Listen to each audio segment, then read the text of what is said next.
In today's video, I'm going to teach you how to add a light leak transition in CapCut Desktop. To get started, open the CapCut Desktop app on your computer. Once it launches, you can either create a new project if you're starting from scratch, or open an existing project if your footage is already set up. The goal here is simply to get into a project where you can work with clips on the timeline. Next, add 2 or more video clips to the timeline. Since transitions are placed between clips, you'll need at least 2 clips for this effect to work. After your clips are on the timeline, make sure they're positioned directly next to each other with no gaps in between. This is important because if there's empty space between the clips, the transition may not apply correctly or may not look smooth during playback. Once your clips are lined up properly, go to the top toolbar and click on Transitions.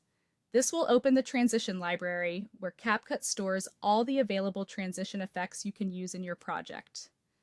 In the transition panel, click the search box and type Light Leak.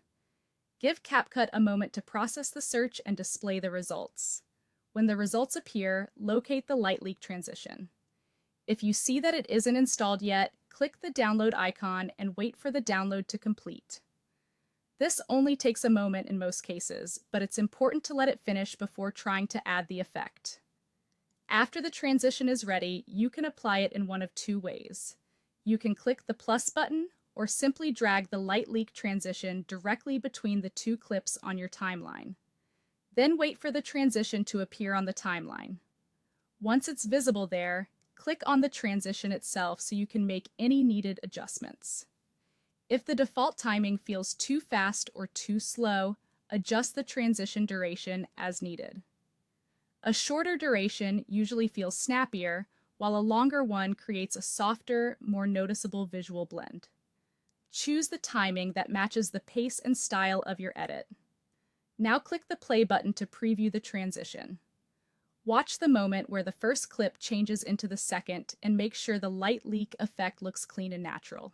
If everything plays smoothly, that confirms the light leak transition has been successfully applied. And that's it. You've now added a light leak transition in CapCut Desktop and can use the same process anywhere else in your project.